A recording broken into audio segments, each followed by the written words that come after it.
Mm-hmm. It's Exactly. all going on.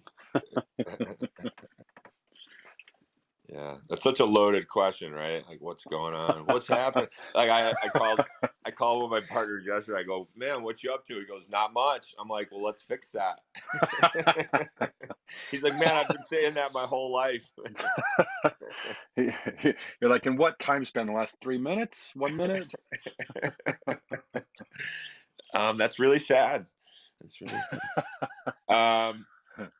Yeah, brother. So we'll go ahead and get started. I'll just give you kind of a rundown on how the format usually goes for us. We typically will go, 90 minutes today. If you got 90 minutes, I appreciate the whole 90. If you got to run, just let me know. We can always mop up after you're gone. But basically, I want to have everyone kind of hear your story, Josh. We'll get into how we met. I kind of do a little bit of an interview style radio show format. And then we'll probably pull up a few people for some questions, people that you've worked with that and then we'll pull up some audience members to see what kind of questions they have for you. And we're just going to kind of riff. This is sometimes it's closers club, which normally we're trying to talk business, but inevitably it drifts into all types of stuff, and we get into some therapy work, we get into some health and wellness, we get into some mindset, and we go all over the map and back. So, and I think Alfonso. If you don't, let me introduce you to Alfonso Carmago and Michael Banovic, two of our moderators for Closers Club. Hey, Alfonso and Michael. Hey, thanks for coming on. We appreciate it. And we got one other moderator, Suzanne, but she may or may not be able to jump on. So we'll go ahead and get cracking here. And again, everybody, welcome to Closers Club. We do this every we do this every Wednesday at 10 a.m. East Coast, 7 a.m. Pacific time. Guaranteed to be the best 90 minutes of your week or your money back. And what we like to do again is just go around the room. We'll let the room fill up. But if you guys can do me a little bit of housekeeping, there's a little plus bottom at the bottom. I mean, if you start banging out those pluses, if you guys like Closers Club, if you like what we do every week, let's build this thing up, make it a thing. It already kind of is, but we definitely want to continue to grow, extend the reach. So hit that plus, start inviting a bunch of your contacts. You can also click in the upper right where it says next to the Heart Work for Warriors with Josh Wenner. We put a little 3 dots there. You can click on that 3 dots, grab the share link, and you can blast it out on all your social media and just say, hey, and if you're working with me or working with any of us in any capacity, these are great ways to expose, what we're all about to guests and start to get people into your network that want to get, into our orbit, so to speak. So, that's the game we play, a lot of us. And, we're in the personal development business. Whether you're at EXP or in any business, you want to be in the personal development business, by the way, because that's the best way to grow wealth for you and your family. So be including people into these conversations, because when I'm bringing in people like Josh or bringing in people like Elena last week or the Ryan Seikos and the Brandon Dawsons of the world, we want people to be able to participate into this and get a lot of value out. We want to change a lot of lives. And that's why we do this show every week. So without further ado, folks, I want to introduce Joshua Michael Wenner, one of my good buddies, one of my coaches.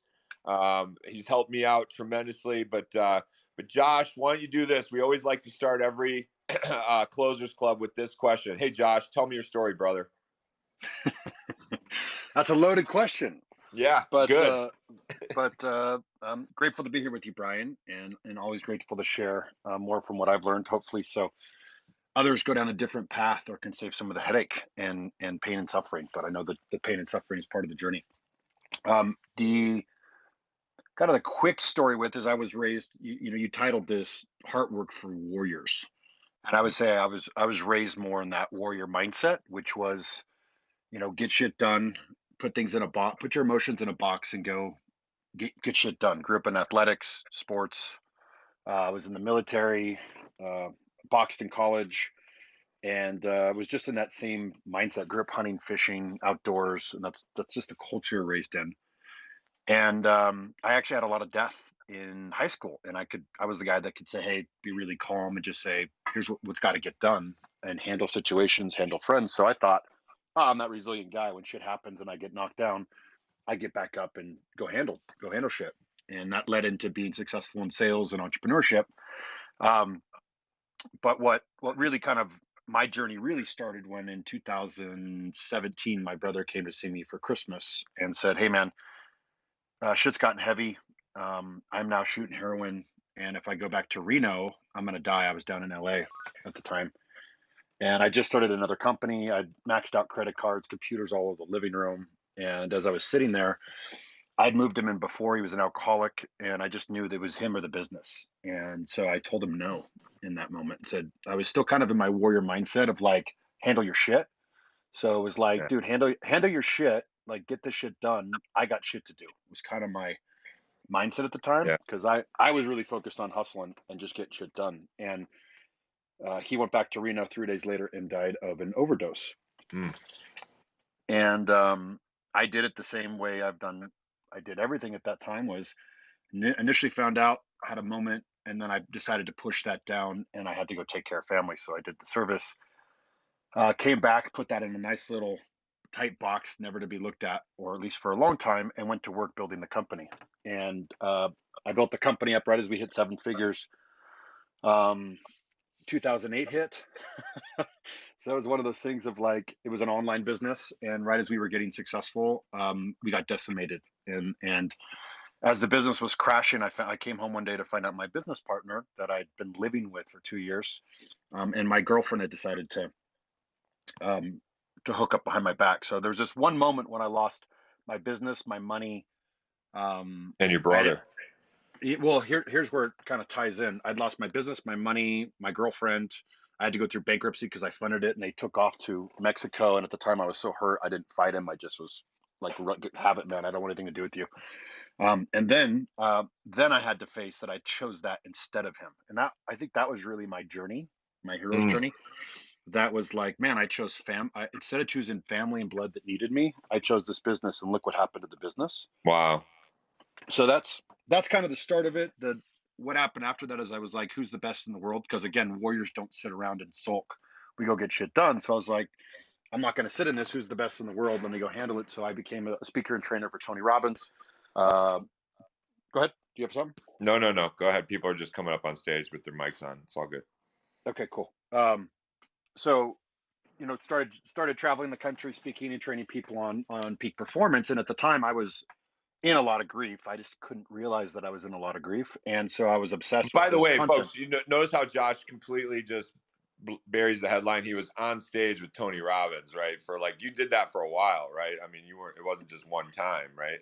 I was one of his speakers and trainers, so we would travel the country. Yeah. And so I I was mean, traveling it's the not a country for small a couple of deal. years. I just, I know it's just a throwaway line in your story, but that's kind of a big deal for certainly for a lot of folks in this room. Thanks, Brian. Yeah, it was a life-changing experience, and I'm truly grateful for everything I learned there. But with that, and again, this I guess ties into sales a little bit. A lot of Tony's work is influence. It's a lot of NLP, and again, you're learning really high levels of sales and influence because I was training sales organizations, which was a lot of what we were doing. But at the time, I was learning how to change my state. Right? If you really study Tony's work, it's about changing the meanings that things make in your life and changing your state. So if you're in a shitty state, you put yourself in a resourceful state to go get the job done. So it's really peak performance was the key there. Yeah. And so I was using the tools, and what I didn't realize is I was using the tools so much that I wasn't feeling anything. Mm. Yeah. I You're. Yeah. I right. see. I just had learned like, oh, don't feel good, change it. Oh, I have a disempowering meaning about my brother or something, change it. So I'd gotten really good at learning to change everything, and it was great with influence with others, I guess, on more the sales process. But in my own life, what I didn't realize was I wasn't quite getting. I felt better and I rebuilt, but I wasn't quite. I felt a little Nothing was empty. landing on you. Yeah, yeah. I guess you could say like I felt like an empty shell, but I didn't realize I was an empty shell. I Yeah. was just kind of But like, none of the work was impacting you personally. Like, you were sidestepping anything that would have, given you that breakthrough. You were you'd learned to literally like matrix your way through it. yeah, that's a really good. Yeah, I just learned to override it because I was Yeah. so in the warrior mindset, which warriors are like mission focused, right? You're like, don't let anything stop you. Right. Get up. You get knocked down, get up and get it done. So I was so in that mindset, and that's the only. I was using one tool. I had a hammer and I just kept learning how to use the hammer better. Yeah. Um, and so, and I've always been deeply passionate about helping people grieving, and so I've always done a lot of work. Whether I go to Burning Man and lead ceremonies at, forgiveness ceremonies out at the temple, or I just help people. I volunteer at the VA for veterans that are dying, and so I've always been around grief and just helping people. And this just kept coming back. I think your purpose work just keeps coming back to you. I started to get in and say, well, this keeps coming back. Maybe I should lean more into this. And I leaned in, and I felt like, hey, I've been at this point, it had been a long time. And I said, I'm going to come back and start helping people. And I quickly learned that I didn't have the tools. Like I could fumble around through most things and figure it out on the way down, pull up the Yeah. parachute. And when you're dealing with somebody that's going through some heavy grief of losing a loved one, you can't screw around with that. Is at least what I learned. And the tools I thought I had wasn't working. And so I was like, I really need to learn what's going on here about grief and loss. And so, because I got on grief forums and was trying to help people and just felt like I was failing. So I started researching the top grief and trauma experts in the world. And during that time, I had a buddy show up to me that had also lost his brother through a heroin overdose. And so we decided that was a filmmaker. And so we were like, hey, let's create a documentary. Let's go start interviewing these grief and trauma experts. And at the time I was thinking, oh, because I got to help these people and I don't know what I'm doing. So I need to learn the tools to help them. Mm. And so let me go learn from the best. And as I started along the way and I started interviewing grief and trauma experts, which is, by the way, there's a very big distinction or a big gap. There's one side that believes, you need antidepressants after 2 weeks. And there's a whole nother side that are like, people are naturally resilient and need nothing. So it was really confusing. Like, this is confusing. The top leading researchers are so different in how they look at things. And so when we grabbed the camera and started doing interviews, I was interviewing this amazing man who's still a mentor of mine. He's a really good friend, and he's like talk about a heart warrior, really strong man. And as I interviewed him, there was a line that he said to me that just rattled me to my core. And this is a man that was courageous, powerful, like really strong, integrated man. You could feel it in him, but had the compassion. Like, you could just tell, I could feel it, that he'd been through a lot of pain and he'd lost his daughter. Mm. Um, Unfortunately, when she was traveling on a studies abroad trip, and the pain ripped him apart. And he was a coach, a speaker. He grew up around the same time as Tony, and his path led him into grief because he was in it. And so that's, he's a doctor, a therapist. So anyways, he described this sentence of like accepting life, of the brokenness and the wholeness. So much of the time in personal development, we're focused on being whole and kind of avoiding anywhere that we feel broken. Right. And he brought forth the concept of accepting both. Like, if we're in this dualistic world, and that doesn't mean you're broken. So I want to be very clear here. What it means is that when we love deeply and we open our hearts, and then something takes that from us, we experience heartbreak. And it's in our ability, and anybody who's listening, listen to this very carefully. It's in our ability to love and accept both the love and wholeness and the heartbreak, or the feeling of brokenness, that actually allows us to come back to wholeness. So it's in accepting both the dualities that actually bring us back to wholeness. And when he said that, it really spun me into like a 2-year process of going into my grief, because what I recognized is I'd never dealt with any grief my entire life. I'd shoved everything in a box, from breakups to the death of my brother to the destruction of my business. And I so just what shoved was it. that? Well, how and let's like tie this in a little bit to a lot of Yep. the stuff we've been talking about, and kind of bring it to Sure. what how you helped me. And by the way, I don't know if you noticed, Troy's in the room. Troy Casey, welcome, brother. Troy actually is the reason why you and I met. So we met at I'll save that story for a second. But how was this all impacting you physically? Yeah. So, well, here's what I'll say. I'll do a quick bow and chat it into where I'm at now. So what the process did is it allowed me to go in and feel the parts of life that I hadn't dealt with. It allowed me to, and I didn't have any tools. I didn't know what I was doing. So it was really messy at the time. But it allowed me to feel what was already there that I just thought I wouldn't pay attention to. And it allowed me to start to love the parts of my life that were uncomfortable, were messy, were I'd Mm. experienced grief and sadness let me put it this way, parts of life that I'd lost that I couldn't fix. Yeah. And in doing so, at the end of this period, I actually started to become peaceful.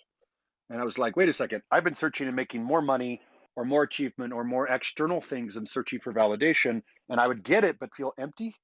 Like, I don't know if you ever experienced that, Brian, where like you set a goal and you're like, I'm going to go crush this goal. And then you crush the goal, but then it doesn't give you the feeling you were searching for. More often than not, that's the case probably. But yeah, because you're already on to the next goal, right? You almost don't even. I'm at the point where I have to almost intentionally say, hey, let's enjoy this win, because the wins are coming in so fast, and you're just thinking about the next one, and that's and I'm trying to slow down time so I can enjoy everything. Yeah, 100%. And I think that was what I'd experienced a lot of in my life, of like being very goal orientated and achieving goals, but never really getting the feeling I'd searched for. And the crazy part was in actually doing the opposite, going into the pain, going into the struggle, going into the resistance, you could call it, of things that were messy in my life, and just being holding space for that, not trying to fix it. Very, very different than everything I'd used before was a fix. This was just learning to love it. I actually experienced more peace and more freedom than any of the external achievements. And so Yeah. this was just kind of the hero's journey. Fast forward now, I've been doing deep retreats for the last 8 years, where I take primarily men in the mountains and we do deep grief and trauma processing and move that through our bodies. I also started K4 with my ally Philip Folsom, who you also know really well, as a good friend, and we've built a community teaching frameworks and maps to men that, to learn how to move from what we call prince to king, which is adolescent to man. And then we also teach first responders. So I speak to veteran groups, fire, police departments, veteran groups, and really teach them the same framework. So anybody that deals with grief, loss, and trauma is primarily who gets a ton of benefit from this. But I'll tie it to this group today and how this will benefit. What I've learned on an emotional resilience side is here's the distinction for you. Anybody that's listening to this call, the way I look at emotional resilience now is when something, how do you show up emotionally? So you can look at it as you in your business, in your relationships, in your finances, with your kids, with your family. Like when something activates you or triggers you, do you react? And if you react and you move into tyrant behavior, weakling behavior, if you move into addictions, if you move into numbing, if you avoid, if you put things in a box and shut down, if you go passive aggressive or use logic to destroy people, if you do these things and you react, you're in a trauma response, and what I would refer to now as adolescent behavior. And so the kind of the link between these two is the work I learned around grief and trauma. A lot of it, the trauma we experience in our lives, is just we all have childhood trauma, and a lot of us don't Yes. realize the childhood trauma, and so it's linked. So the traumas that happen deepen the traumas from childhood, and all that stuff's running under the hood. You want me to Yeah, throw go you ahead. a crazy piece of information? I Sure. was hanging out with Gary Brecka a couple weeks ago, and he literally walked me through this whole scientific explanation, and I'll spare everybody the hardcore wonkiness of it, but he basically said something along the lines of, whatever emotional experience state you're in currently. So if you're like in a state of, love, you'll be able to access all of your other loving memories, like 100x, right? So if you're in like a fear-based mindset, or you feel like, two parents are fighting in front of you and it triggers, you're going to remember every single time your parents fought in front of you. So like, it's like that emotional thing opens up a pathway into your mind where you literally experience all the prior echoes of all those prior. So if you were abused, you get all of that abuse comes flooding back into you in one moment. You know what I mean? It's like, it's almost scientific that it unlocks certain parts of your memory, and you just experience all that emotion at once. Yeah, and then we've learned coping mechanisms. Yeah, spot on, Brian. And we've learned coping mechanisms. And so the way, here's the interesting part: the ways we're reacting is actually how we've learned to cope. It's our survival mechanism. So if you're a tyrant, that's how you survive childhood. You learned, hey, people maybe picked on you or did something to you, and you learned, hey, if I get overly powerful with them, then I'm safe. And so unconsciously, I use a metaphor of like a dog. Like imagine you had a dog and you were a little kid and you were being abused, and you got a guard dog, and the guard dog started to attack anybody who would threaten you. Then you'd have this really protective guard dog. But now imagine you're an adult, and all of a sudden your friends and your family and your employees or your team members are coming to the door, and the dog's attacking people. Right, at some point you have to be like, at some point you have to be like, wait, I'm the adult now, and I have to thank this dog because this dog saved me and has really been an ally for me, and it's not serving me anymore. So I have to learn how to say, Right. hey dog, like you need to get in the crate. And so the big distinction I see around emotional resilience is the ability to become aware of, when I call it that you're in a trauma response or an activated state, what that looks like, and then your ability to learn tools to regulate your nervous system, go through Yes. purification practices, reintegration practices to reintegrate back home from, let's say, work to home in Yes. different environments. And then in your ability to do so, you move into a more of an aware But let process. me And let me when slow you're you down, yeah, because I mean you blow through a sure. lot of important topics real fast because you got this stuff on lockdown. But um, you mentioned falling back on your training, right? Emotional resiliency work, folks, is really you get trained in this stuff. You do things like K4. You go to work with Josh, or you go to work up with Troy up in Sedona. You do these exercises, jumping in cold water, the breath work. You Yep. guys, everyone laughs at us for jumping in cold water. They go, "You guys are crazy," and we go, "No, we're actually keeping the crazy away." Right? The Yep. learning to deal with that parasympathetic nervous system overload is what cold water is doing for us. Is and a million other awesome benefits. But It, isn't that not teaching us how to deal with a heightened state of what you called like a red alert or a trauma situation? You're in this fight or flight mode, and if you stare that down intentionally every day and you work on that and you do the work and do the training and do the hard work, then when the shit flares up in real life, you're trained in it, you're ready for it.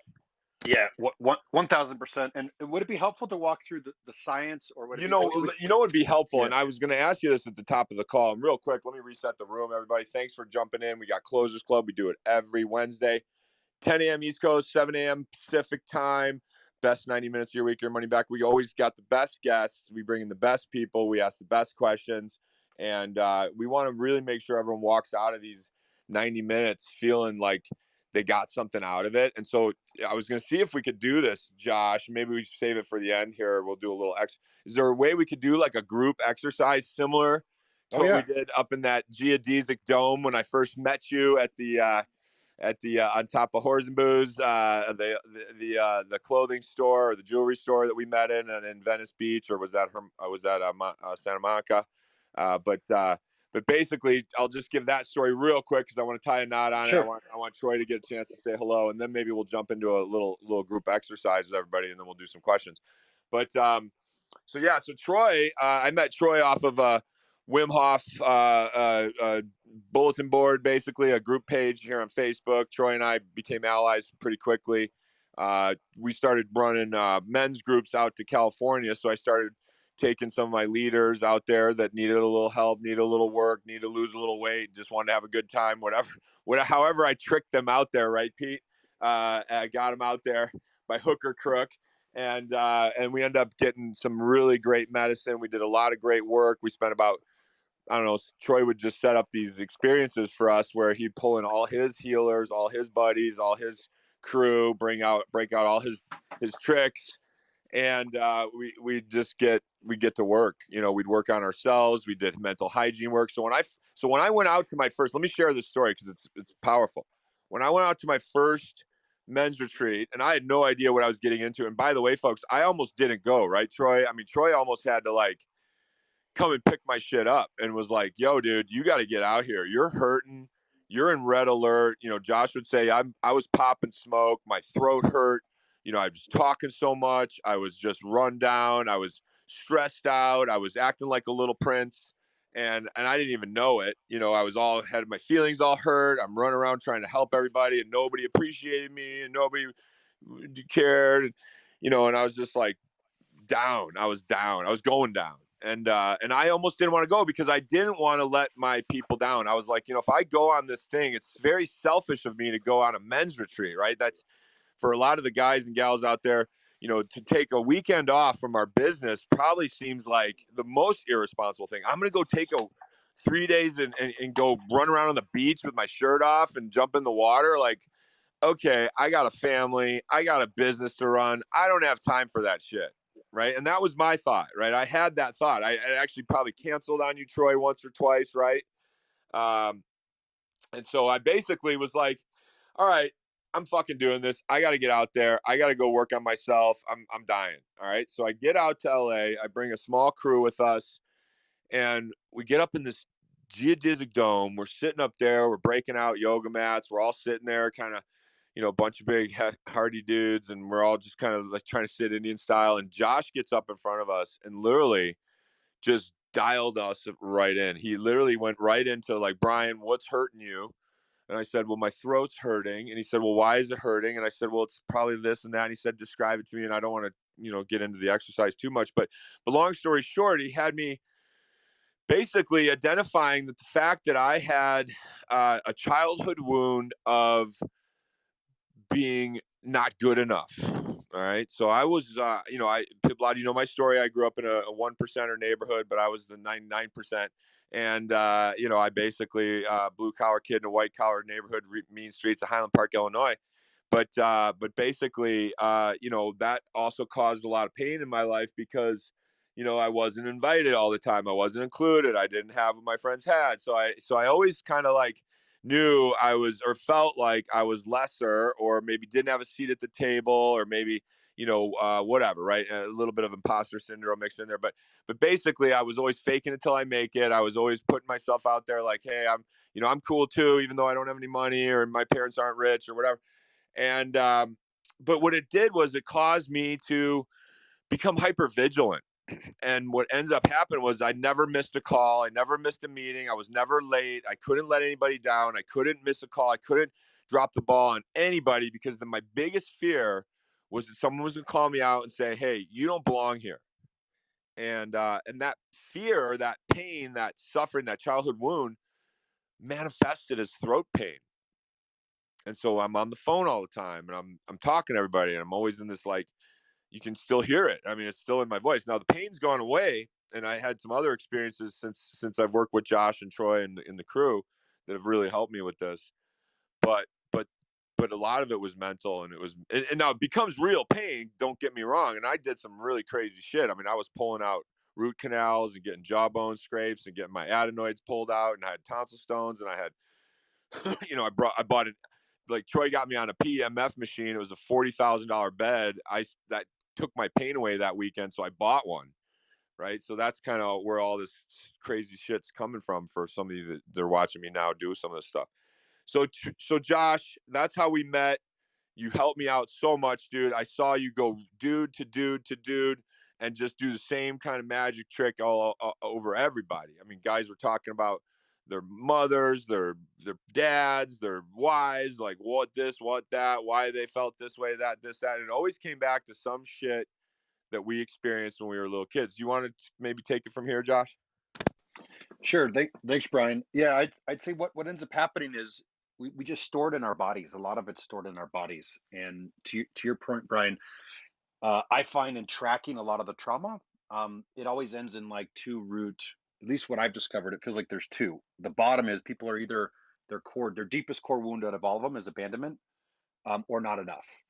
And so I find we typically attract a partner that's the opposite. So if you have a wound of not enough, chances are you have a partner that has an abandonment wound. If yours is an abandonment wound, chances are your partner's is a not enough, or not good enough, or not loved, some sort of a not enough wound. And the irony in both of this is they both fall into each other, because if I'm not good enough, it means somebody may leave me. And if I'm not, if I'm abandoned, then it's probably because I'm not good enough. So they lead into each other. But I find that typically one of these is stronger in the nervous system. And so that wound from childhood, that we felt that we weren't good enough, we experienced that and that was real for us, or people left us and we experienced being left, those root pains or traumas, I find, are what create the root of the things that trigger us unconsciously. And so when we get activated and we have a trauma response, I look at that as the trajectory of our survival, or what we refer to as prince or princess selves, as our adolescent selves, of who we become in the world. And then in our journey from going to prince or princess to queen or king is moving from adolescent to full man and woman. And so it's in our ability to recognize and become aware of when we're showing up in these adolescent ways, and learn how to choose to step into king or queen. And that's really the full circle is choice. When you have awareness, you have Yes. choice. And one other thing I think is really helpful to say is, and this is what ties in with Troy and a lot of other practices that are out there, is what once you start to develop awareness around what's happening and that it's all based on childhood. There's a couple different, and again, this could go so deep, so I'm just trying to keep it really high level. But the primary things that we focus on in resiliency, and then just a couple other beneficial things for people to focus on, is for us, there's three things. One is you need to have healthy reintegration, meaning you need to be able to reintegrate. If you work all day, if you're an entrepreneur, if you're in sales, if you hustle Real hard. quick, hold on, everybody, Yeah, go break ahead. out your closers clubs notebooks because you should be writing this shit down. Go ahead. Can you repeat that? Number one. Yeah. So I'm going to give you three frameworks and what's included in them, and this at least gives you some tools to walk away with. One is reintegration. So uh, the three parts of resiliency: reintegration, regulation, and purification. So first, reintegration means you get ready to go to work. You put on your clothes, you get ready, like you're focused on your day of where you need to go. Where a lot of people struggle is you don't come home, and you need to have a reintegration strategy. If you've been out and you got rejected all day, that might have triggered your not enough. It may have triggered unconsciously an abandonment. It may have triggered something beneath the surface. And if you do not have awareness, you may be in tyrant, you may be in addictions, you may be in some sort of a trauma response that you're unconsciously trying to regulate your nervous system because you're in that fight or flight state. Yeah. And by the way, it's not just negative. I'll experience this when I come home from like even this last weekend. I had an amazing weekend. I'm running around with, celebrities and fucking badasses and just had a rock star weekend. And then I'm flying home and I almost always fall into this pattern of I come home and I'm like, changing the world. I'm helping all these people, strangers, trying to motivate, educate. And I come home and I yell at my kids and I'm hard on my wife. Mm, And it's almost like this weird, like mm, I'm on such a high and then I come home and being home is almost like, and I fall back into these old patterns. And so this last trip I came home and I'm like, you know what? I made a conscious decision. I responded rationally and I said, you know what? mm, I'm not going to come home and be pissed off if the house isn't cleaned right, or I'm not going to be pissed off that, my shit's not right, whatever. I'm tired. I'm exhausted. I need to go lay down, whatever. I'm going to pour into my kids. I'm going to give my wife the biggest kiss. I'm going to be so excited no matter what they're doing. I don't care if the house is messy, there's broken glass, they got mud all over the place. I'm going to be so excited to see them. I'm going to pour into them. I'm going to tell them how much I love them. And like, I just made this conscious decision to, be a king. And because, going to mm, work and going out and slaying the dragon, like that's my duty. My duty to my kingdom is to be the king and to be, be out there, slaying the dragon, bringing the gold home to the tribe. That's my success is my duty. I owe this to my family first, and then my tribe second, and then my clan third, and etc., and my nation. But I owe this to everybody to be working on myself to be the best version of Brian Colhane I could possibly be, so that I bring that home. And so I had to make that conscious decision. And frankly, folks, that's the only freedom we really have, is to decide whether to be reactionary or responsive. And so go ahead, Josh. Well, yeah, and I'll just point out one other piece is, right. So my guess would be, Brian, that if yours is the not enough, your wife is probably the abandonment. So the unconscious thing that happens is you leaving might also be unconsciously triggering something, right? So Right. so just as the more we recognize it, and then your kids are going to have it too. Like if the more we see it, it allows us to be really gentle, Yeah. and instead of beating ourselves up, because this is what causes a shame spiral, is if you notice yourself in that behavior and then you beat yourself up, you probably go deeper down that hole. And so Yeah. if you could just, and I'm going to give you a Yeah, second I lay technique. in my room as soon as I'm gone again. I'm like, oh, I miss my kids. I'm such an. Mm, Why do I leave? I have the perfect mm, life. Why am I flying all over the world, being such an idiot, risking all this and that, and when I could be home laying in bed with my kids? mm-hmm. So rule number, or framework number one is reintegration. You need to have a strategy, and the other piece that I'll add is you need to have an escalating strategy. So if you're higher offline, if more trauma happens, I call it the level 4 levels of emotional trauma. But if you have a higher trauma event, you need to have a plan anticipating to manage that, right? And your family needs to be on the same page. So, for Right. example, Brian may learn, like, hey, before I go on trips, maybe he spends a day with the family or a half day just getting quality time in, and then maybe he gets a half day immediately upon coming home. And right, so there, you may develop Honey, a put that on strategy my around schedule, by the way. that. My wife's listening, so I'm like, put that on my Awesome. schedule. Right. So, but you now develop a strategy where it's like, oh, we're going to win together, and then if something else happens, where let's say you're on the road, Brian, and then something really heavy happens, you need some sort of a language with the family so everybody knows, right? And so this is another thing that's hard with warriors. Warriors have a hard time communicating because we try to protect the family from it, but without communicating, there's something going on. That's what usually creates more conflict. So we especially see this a lot in first responders, right? The average person has three major life trauma events that are really painful in life. The average first responder has 180. And so you look at when they come home every day, and then they might have had a death or a child death or a really heavy day. And now they got to walk into their house where they're looking at their own kids or their own family. And in trying to protect their family, that's what moves into a lot of isolation, a lot of these same trauma signs, because they're just in a trauma Right. response. So if, for an example, they may walk in the back door bad day, front door good day, and then the family has a strategy on what to do on bad days where they know, oh, it's not us. He's not mad at us. He had a really bad day, and here's what we need to do as a family to work together. So Yeah. again, strategy number one is build your reintegration plan. When you come home from work, what do you do to come home so you can actually take the armor off? Because I'll tell you this for all you warriors on the call, because if you're in sales, if you're in entrepreneurship, if you hustle, you're a warrior.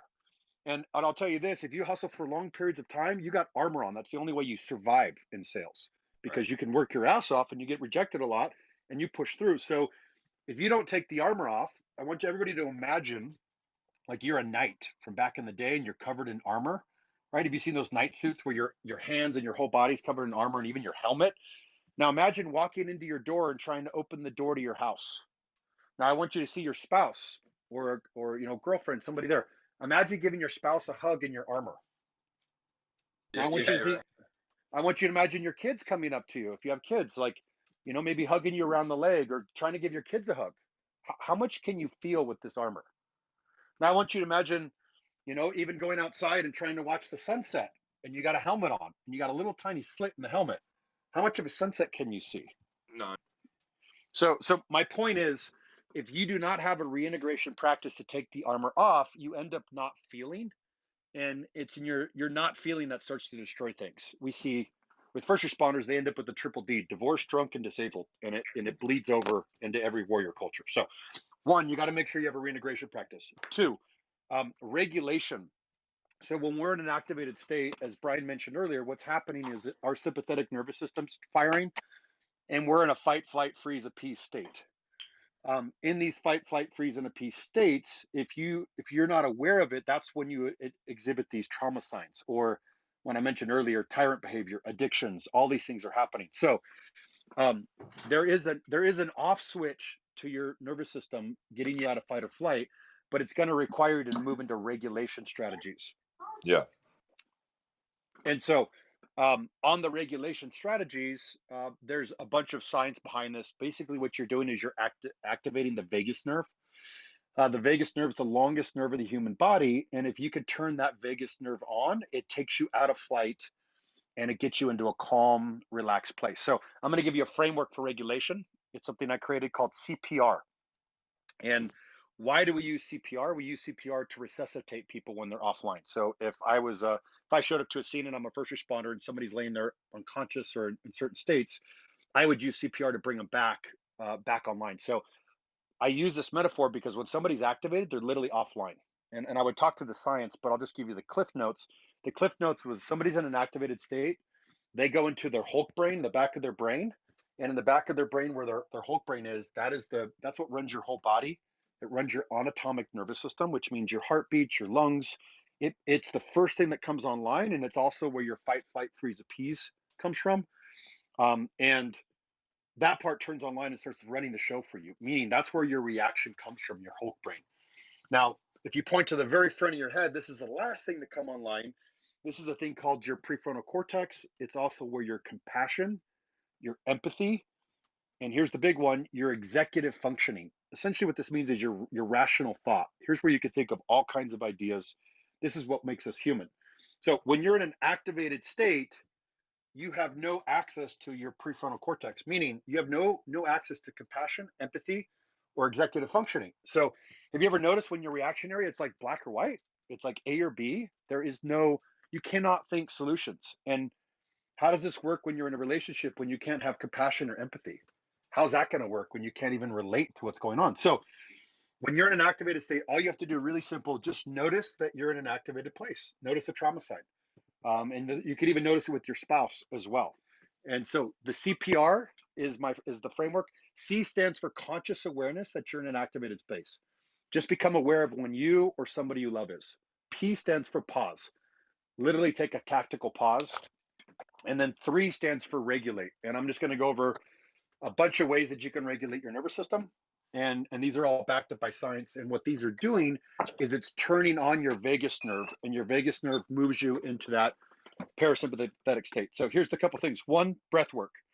And when you're doing breath work, what you want to do is you want to be able to breathe in and you want to breathe out for twice as long. So any of the breath works that have you breathe out longer, and the one that's the most research is called the 4-6 breath, where you breathe in for a count of 4 and you breathe out for a count of 6. You'll notice the exhale's longer. Every time you breathe that exhale, you're turning on the pump to your parasympathetic nervous system. The second one is touch. That's why equestrian therapy works. That's why if you have a dog, I recommend on a reintegration practice that somebody incorporates a number of these. But imagine you come home, you go spend time with the dog, the kids, spouse, horses, any way that you can actually experience touch and contact. The third is cold water immersion. This is why what you're talking about earlier, Brian, with Troy, all the ice water is so powerful. I love cold plunges. So what cold plunges do is it immediately turns on your parasympathetic nervous system, because you're immediately going like you're breathing really deep. It forces you into breath. And if you don't have the time to do a full cold plunge or cold shower, if you splash cold water in your face and cover at least 3/4 of your face, that can also start to turn on your vagus nerve. Next is your vocal cords. So if you can sing, so if you had a shitty day, get in the car and put on some music and just start humming, singing, chanting. That's why chanting's so powerful. If you look back into tribes, they did all these things in their cultures, but something to get into your vocal cords that turns on your vagus nerve. If you can start to get into voice. And the last thing is exercise. So if you can have some sort of an exercise practice, whether you're martial arts, working out, ideally you're moving the left and right hemispheres. So you're crossing different parts of your body. These are just and I have a bunch of other ones, but these are But just the wait, real broad quick. ones. So, Yeah. Michael Banovic, so when you saw me in the cold plunge yesterday, blowing bubbles and vibrating my vocal cords, you probably thought I was acting like a crazy man. But that's exactly why I do that stuff. Alfonso, when you see me do videos of cold plunging, that's why I'm doing the, I'm really trying to pick that. I mean, I do a lot of karaoke. that probably helps. But yeah, no, I mean, that's straight up intentional stuff. I mean, I'm absolutely trying to activate my vagus nerve. The breath work is everything. Cold water is everything. I know people think we're crazy. Hey, listen, we're at about 45 minutes. I just want to reset the room again, guys. We have Josh Michael Wenner. He is just an amazing gentleman. Obviously, folks, do we have the best guests in here or what? I mean, flash your mics on and off if you guys are liking what you're hearing, because that's my promise to this room is we're going to continue to bring the best content, the best guests, the best information that I have access to. So, again, this is us bringing the gold back to the tribe, right? So let's do this, Josh. I know we got. I mean, and we'll Sure. recap your CPR here in a minute for everybody that missed it, but I want to let's open up for some questions first, and then we'll save the last like 20-30 minutes for a little exercise, a little group work. Great. So we got some folks on. I want to first. I want obviously Troy, if you have anything to add, or you want to pop your mic on. I know you're moving around a little bit, so you might not be able to. But I know we got Pete Pavlik up here. We've got a number of folks, John Lincoln, some folks that have worked with you, Jeremy Moss, my brother. We've got a number of people, and then I pulled up some people that have been impacted by some of this coaching and training, and ultimately the Cold Fusion Club. I got one of my partners, Rick, up here. So, okay, Troy, go ahead, brother. Oh, I just wanted to say hi to everybody, and Pete and Alfonso out there, and of course Joshua. Thanks for coming on and sharing these great gifts. And very helpful for me. I'm going through some stuff right now, and you know, I'm just checking in with all the tools. I'm thinking, how many tools am I using? And it's great information. So I appreciate you so much, Josh, and thanks, Brian, for doing this. This is really, you know, bringing the gold home, man. I appreciate Yes, it. sir. Love you, Thanks, brother. Troy. Good to see you, brother. Hey, Troy. Go ahead. Hey, Pete, are you on here, man? Pop your mic on if you're available. Yeah, What's up? yeah, I'm on. Yeah, I'm dog. on. So So Pete, how baby. how I got. impactful? Go What's ahead, that? Go Pete. ahead. No, go ahead. Well, I was just gonna say, how impactful has some of this stuff been for your life? Dude, seriously, I have goosebumps, and I gotta say a couple things before I even say anything, and that is, Brian. Yes, he forced me to come to Santa Monica for that men's retreat, which then I met Troy, and Troy, love you, brother, and I don't do a whole lot of social media yet about this, but it's coming, right? And I'm standing outside my office. This is because of you and Brian, in the grass with my flip flops off because I every moment I can to ground, right? And these are some of those small little things that you pick up, but then change your life. Right. And then a year ago in July, Brian again's like, hey, you should do this K4 thing. This is good. Well, you know what? I'm over a year into this. I went through the rite of passage. Is when I met Josh Wenner, and Josh, I got to tell you, the program number one is phenomenal. Changed my life. But watching you over the last 6 months or so and your change, like I'm looking at your pictures and I'm going, holy shit, who is this Yeah. guy? Right. He's a You know? beast. Yeah. And at the same time, so when you build these communities, like and for us, the men's work side of things, I look at it and I look at the changes that I made coming back from California 2.5 years ago. And I think to myself, I sometimes go down the path of, I should have been doing this too. I should have been doing this too. And it's real easy to go back into the trauma and beating yourself up. But then I stop and I listen. I'm listening to what's going on right now. And Josh is sharing CPR, right? And I think to myself, I have leveled up so much in my personal life and sharing and helping others. It's like I use this stuff in church. I teach a growth track at church, and it's about figuring out who you are and what your spiritual gifts are. But then we have these conversations about how the brain works and breath work, and it's an amazing thing. Me personally, I feel like I'm just getting started. But when I look back at the last 2.5 years, actually further back from Brian giving me the EXP shirt that Yeah. is now too big for me that I couldn't even put on, right? Yeah. I gave him a double X probably 4 years ago. And he's like, man, I can't fit in this. He was probably triple X plus. And he said, I'm going to make it a goal the next EXP Con. This was before we started any of this shit. He Yep. goes, I'm going to fit in that shirt.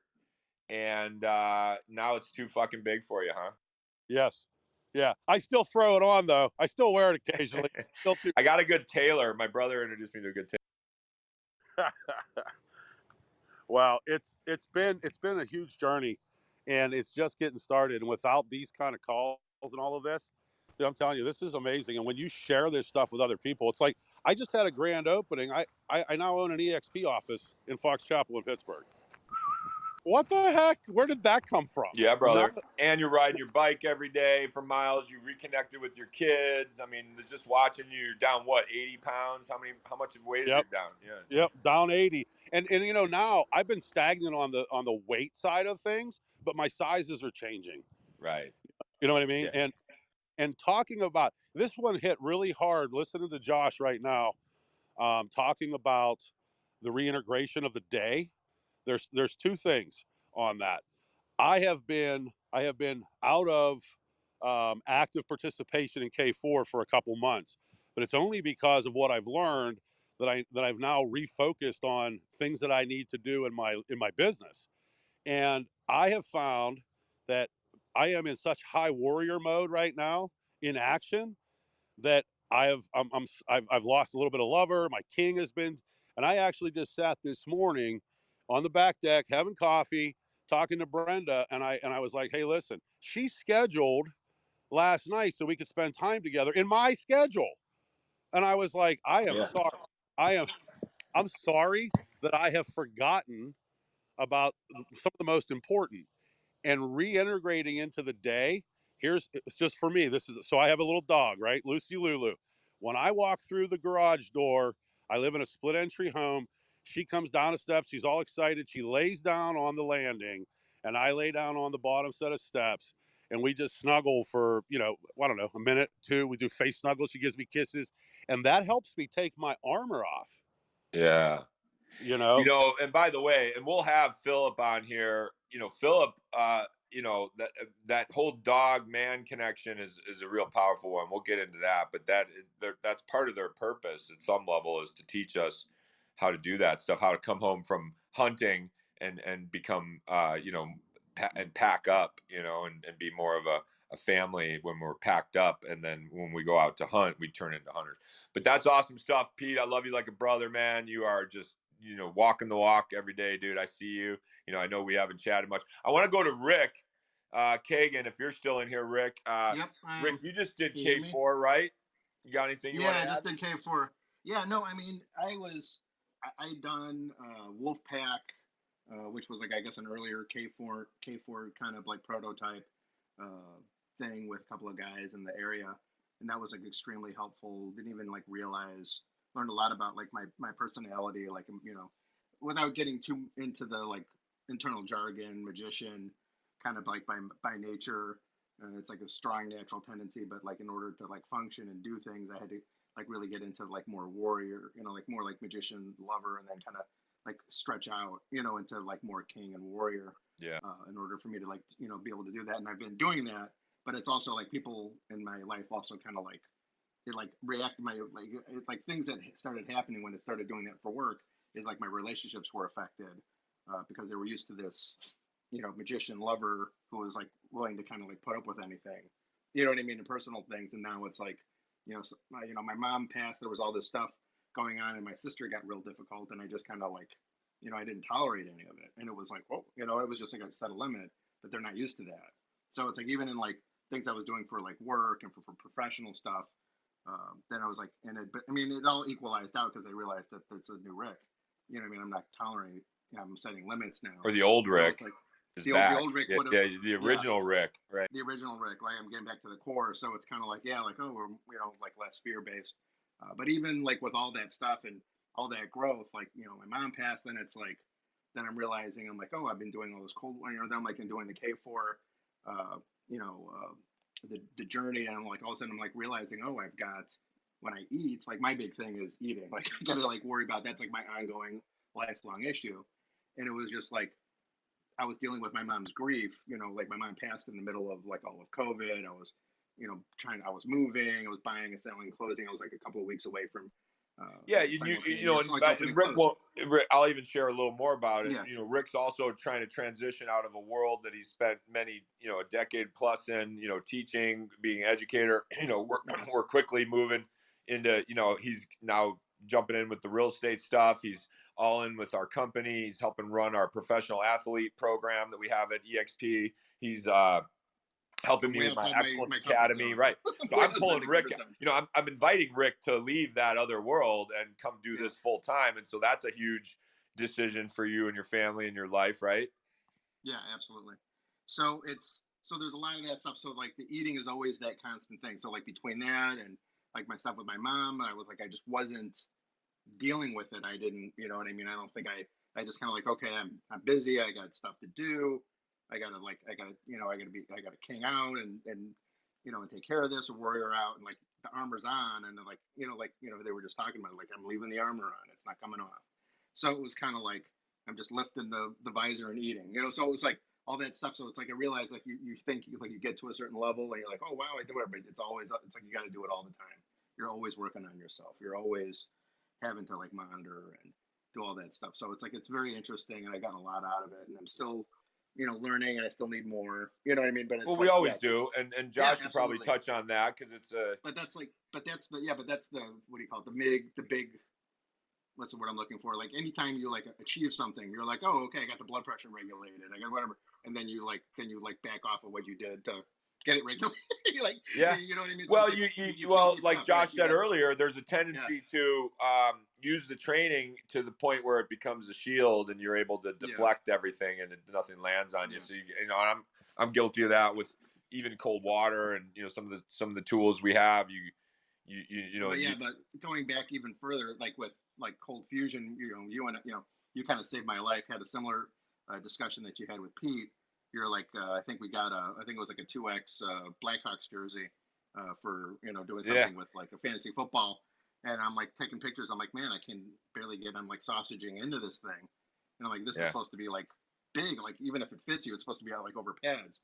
And so I'm just like, and you're like, Rick, and we're gonna have this conversation. And you had that difficult conversation with a lot of people aren't willing to do. Like, that's a good friend and a good, Well, you've been a great person. friend over these years, man, and I love you like a brother and appreciate you. And that's my move, by the way, right? I buy everybody a shirt too small, and then I'm like, "What's your problem, man?" That's awesome. I didn't realize that was your MO until I heard Pete tell that story. I didn't realize it was my move, but I guess it is, right? That's awesome, man. Well, listen, let's take this back to Josh. Does anybody else want to pop their mic on? Have anything they want to add? A question for Josh? I want to open up to everyone I've pulled up on stage. Go ahead and pop your mic on and ask Josh a question. I have a question for Josh. This is Jana Cloud, part of the EXP family as well. And Josh, I have 3 boys. They're all grown men right now. My father, my husband. I am surrounded by male energy. I have a twofold question: how to lovingly practice the reintegration, regulation, and purification without becoming that armored up person yourself. And then the second one is to introduce this to, I just have layers of male energy in my life. How to introduce this resiliency to men in my life. Hey, Jana, really great question. And the way that we do it, because we train first responders, which is warrior culture. So when we're standing in front of a room of veterans, fire, police, most resiliency, that's why there's a stigma, is the traditional old masculine way of like, hey, get it done. So the way we frame it, and this is from Philip, who Brian's mentioned, and a lot of guys have mentioned, who's my business partner and all this, Philip Folsom, amazing human. He's an anthropologist and he studies humans. And if you go back to all ancient civilizations, every warrior culture has had resiliency protocols. So if you look at the samurai, after the samurai went to battle and got done with destruction and killing and whatever they would do, they would have to do calligraphy or they would do flower arranging, and it's how they got their soul back. So all ancient cultures do resiliency practices. If you look Joshua at and the Hebrews would spend a week, maybe even a month, camping outside the camp before they were allowed to return from battle. Yeah, and the Native Americans would do sweat lodges and vision quests. If you look at the Spartans are probably known as of all warrior cultures, the most powerful. But what everybody doesn't know is they were farmers and they had families. The difference is they had a ritual where they would write their name on a stick, and they would break the stick before they went to battle. And then they were, you heard these stories like, come back with your shield or don't come back at all, because they didn't value deserters at all. So they would tie part of their stick to the back of their shield, and they would leave part of their stick with their name on it in a bucket. And if they came back successfully from battle, there was a ritual where they would put their stick back together, and that stick gave them permission to reintegrate and regulate. And they would shake and they would scream and they would go through anger, and they would move that energy through their body, that trauma through their body, before they came home. So again, I know it's a little bit hard to context that, but the way we frame it is, this is what warrior culture does. Warrior culture values resiliency. And I'll give you one more strategy to this. A way to frame it is, I try to use really easy metaphors. Imagine you have a truck. Most people know cars, trucks, vehicles. Well, imagine if you don't know how to read the gauges of the truck. So you didn't know when the gas was low. You didn't know when the engine needed to be changed. And what happens if you keep driving the truck? Let's say you have a truck. You burn out the gears. Yeah. So hey, Brian, what happens if you're riding down the freeway and you don't know the gas is low and the engine's black and needs to be changed? What's going to happen to your vehicle? You're going to blow the engine up. You're going to blow the engine up. You're going to get caught on fire, and you may have to replace the truck. Exactly. So as humans, we've learned, hey, what do we do when the gas is low? We fuel up. We fuel up. Does it kind of suck? I mean, is it kind of a pain in the ass out of your day to go get gas? Hell yeah. Right? So is it expensive? Do you have to spend time? Do you have to spend money? But what happens if you don't? You run out of gas. So we do it. So the way we frame it is regulation tools are recognizing when your gas is low, and the resiliency practices, if you're doing breath work, if you're doing cold showers, if you're doing spending time touch, if you're doing any of these things, it sucks. It's not fun in the moment when you're activated, but if you don't do it, you run out of gas. So you learn that. And second, on the purification, think about when you put oil into an engine. It's beautiful. It's like this golden, beautiful color. And then what happens? It turns to black. So if you don't change your oil, your engine's going to seize. So purification practices would be meditation. It would be what you were talking about earlier, connecting with nature, getting barefoot, going for a walk in the mountains. It would be music, creativity, things that transmute that energy, that purify it. So, Jana, to your question, if you can frame it where it's strong, it's powerful, and it's courageous. And I played a game with one of the masterminds I ran where we would make it fun. So if you could turn things into fun and playfulness, and we would one of the guys got a bunch of flags like flag football, and anytime somebody was activated in the household, they would throw a flag, and then everybody in the family had to practice reintegration together. That's awesome. So I would say if you can make it fun, and you can, in masculine architecture, we don't want to be looked at as weak. So if you can start to reframe it, that when somebody practices resiliency, they're actually that's strong. Because what's actually harder? Men, let's say masculine in general, does what's hard.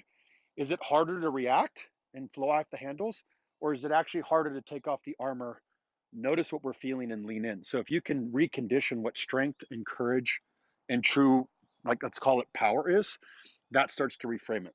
Hey, Josh, Is that real helpful? quick. Yeah, 100%. I want you to unpack this for a little bit, because I get, we talk a lot about men's groups, okay, and Yep. and we have a lot of amazing, powerful women in my organization, in my family, in my life, Mm-hmm. and inevitably is, well, hey, when are we going to do some women's groups? Unfortunately, ladies, I am not in the business of creating women's only groups. As soon as I create one, they no longer become a women's only group. The other thing is, why is this more needed? I dare I say, I don't want to say more needed, but why is this men's work a passion for you? Can you kind of unpack why men are, or in your opinion, why this is so needed? Yeah, I definitely will. And I also say we have Valor we're building that'll be for men and women, and we're in the process of that. But currently, the reason why men's work such a passion is men are currently, in general, they're the highest cause of suicides. We're in a crippling rate where suicide, I think, is up 40%. It's the number one cause of death for men under like 34, I want to say. In first responder communities, a lot of times first responder communities, military communities are primarily men. And if you read all the research around suicide, the reason why men have a higher number is because we're more lethal. We tend to use guns and weapons and things that actually get the job done. And so that's why I'm super passionate about men's work. And I'd also say women tend to be a little bit more open to things like this initially, whereas men, it's against our architecture. And I could go way back to the history of men and how we got here, but that would take a little longer. So, Next you know what? Yeah, I think next time, because just even framing it. But the big piece is we haven't had an initiation. We haven't had a rite of passage. We lost that back in the tribe days when they used to do clear rites of passage. And so essentially men, well, I'll give you the quick 30-second on that. We used to be raised in tribes. The women would raise the men until about 13. And then there was a clear rite of passage where the men were taken from the women, and they went out and they learned how to be men from the men. And they used stories. They were around men. They were around culture, and they got to learn how this was done. Correct. There was a clear initiation rite of passage to go from. Which was usually painful, by the way, or some sort of, breaking of the child and breaking us of our adolescent behavior, and literally and metaphysically, tearing us away from the bosom of our mother. 100%. And then what happened is industrial revolution came around and men went to work. So instead of men learn how to be men from other men, the men were busy working, and the boys a lot of times were raised by their mothers, who did a really good job. But what happened unconsciously is the men would come home after long days of work and have no energy and be tired and be angry and kind of frustrated.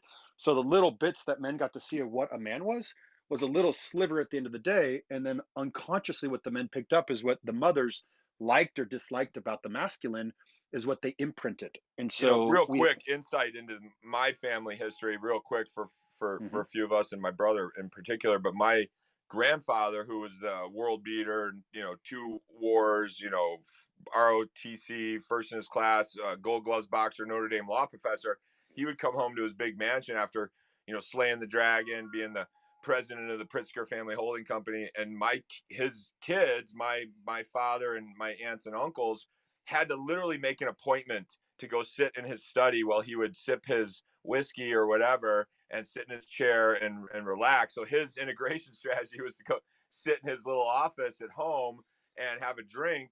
And if you wanted to have an audience with grandpa, you had to literally make an appointment with him. Well, add to that, in addition to that, there's now it's men and women that are in the military and in first responder communities, but back in the day, it was primarily men. And I think a lot of our trauma and our problems in society are caused from a lot of men. And I believe a lot of it comes from a lot of the trauma from multiple wars that never were processed. It was just kind of swept under the rug. And that's where a lot of the addictions came from and a lot of the things came from. So, and uninitiated men training uninitiated correct. men training uninitiated. I mean, we have generations of being raised by, adult adolescents.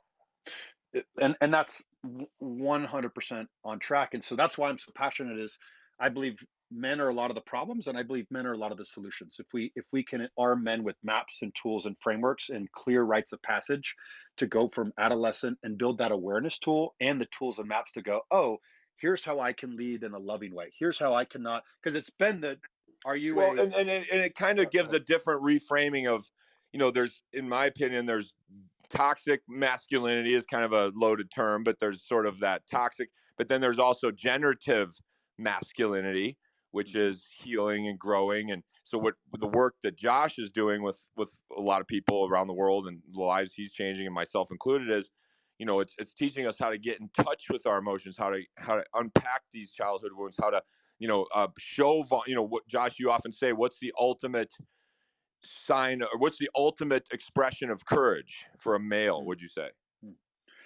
Yeah, I'd say the ultimate expression is the integrated male. And showing vulnerability, right? I mean, it first starts with being vulnerable and being open and expressing these deep, dark, emotions, right? Well, but in order to do that, you have to integrate those parts of ourselves. If we're shaming the parts, because here's the reality behind it. When we react and do things that aren't in our nature and show up toxic or show up in adolescent, we usually beat ourselves up. And when we beat ourselves up, we move into a shame spiral. And so we're the hardest on ourselves, but then it just reinforces that behavior. So the reason it's so hard is we have to be able to go. There's a great quote by Joseph Campbell that says, "The cave we fear to enter contains the treasure we seek." And the monsters we're fighting are ourselves. So, that in order to do the courageous work, we have to go into that cave and make peace with that monster who's really ourselves. Yes, and sir. That's really hard to open the veil up. And then what we were shamed for as a kid or humiliated or beat up for is showing vulnerability, because that's what happens in male culture. Now, as an adult, you have to open that up and you have to learn to love those wounds and realize that you can handle that, and it's strength, not courage. And so it's a whole nother reframe. No, that's beautiful stuff. And again, folks, we're going to use the last 20 minutes or so here to get into a little bit of a group exercise. Does anybody, real quick before we do that, does anybody else want to pop a mic on, testimonial, share something? Trey, go ahead, brother. You got something you want to say? Take it away, Trey. Go ahead. I don't know if Trey's... Hey, Brian, I want to jump in and say something. It's Please, Ashley. Hey, Joshua, great stuff. Thank you for being here and taking the time. Thank you. I do want to say that I was raised by that male masculinity. I was raised only by a father. I didn't have that mother's, I had no emotions as well. So I know you're saying like it's a male thing, but I also feel it's what you're raised by and what you're around, right? So just now I have started reconnecting with that mother side, okay, connecting with that motherly energy and connecting with that feminine, that feminine side of myself. And it's exactly what you're doing, learning about your emotions. And it's like, okay, wow, it's okay to hug. It's okay to, Hmm. to just not brush it off your shoulder and just keep on and keep on moving. Hey, I feel sad. Why do I feel sad? But what I would like to know from you is, what are some other exercises that you do, or do you agree with what I just said? Or, can we talk on that maybe? Yeah, really good question, Ashley. And I would say, yeah, it's more about the masculine energy than male or female, and adopting the strategies of how the masculine shows up. So I think you're spot on. There's a lot of women that are primarily raised in more that masculine energy that model that behavior. And so it's the same thing. It's setting ourselves free from just one way of being with our emotions. So it's being emotionally flexible. And again, back to that metaphor, it's having the courage to be able to look at the messy parts of life, right? Like as warriors, we want to put everything in a box, black or white, to get the mission done, right? So there's no space or room or time to look at our emotions because it slows us down. And that can be great when you're on mission, but if we stay in that mission all the time, we become these empty souls who are just kind of numb and lifeless. So think of it like this: emotion is what's the difference between what connects life from a series of facts and events to like what actually makes life worth living. It's emotion. It's your happiness, or it's your joy, or it's your grief or your sadness. The emotion connected to the event is what creates something and turns it into magic. So it's your ability to feel. This is why that metaphor was so strong on the taking off the armor. Your ability to feel is what's going to bring you joy and happiness and aliveness. And here's one other thing I'll say: you can't suppress one without the others. So if you go through pain and struggle and grief and suffering and you suppress it, guess what you also suppress? Your joy and your happiness and your aliveness and your passion. So if you've lost your passion, if you've lost your aliveness, if you've lost your ability to feel, it's because you've put a tourniquet on a painful moment. And tourniquets are supposed to be used temporarily. Like in battle, you put a tourniquet on to get through the battle, and then you go address the wound. So it's in your ability to start to feel and notice when you're experiencing these trauma signs, shut down tyrant addictions, all these other things. Use the CPR, conscious awareness. I'm in an activated place, pause. And in the regulation, what you're really doing with regulation is you're regulating your nervous system, and you're learning how to go in and feel what's happening, and then you're moving that feeling through the body. So what I've done is I have practices that I do, and a habit is something that we do unconsciously to make things efficient. So practices are something you work on consciously, and the way you integrate practices are by rituals. So I have a ritual that I do in the morning, that I do every day when I get up. I have rituals that I do when I get activated or triggered. I have rituals that I do either when I come home, like a reintegration, and I have rituals before bedtime for those of you that can't sleep or that are up late. And I put these rituals in place so that I can consciously practice doing the resiliency protocol to fill up the tanks. So if you want, I could give you my morning ones, or is that helpful? Yeah, for sure. And what interests me is your activated one, because that's one that I've realized right now. I've been able to control, I feel, all my other emotions except when I get my anger, and there's only one person or one thing that angers me, and I feel it. Now I've realized I've triggered it. I've closed my eyes, calm myself. Now what do I do? Okay, What do okay, you great. do? I want that Yeah, one. yep, great question. So here's what I'll say. So what I'm hearing you say: C, you can recognize it.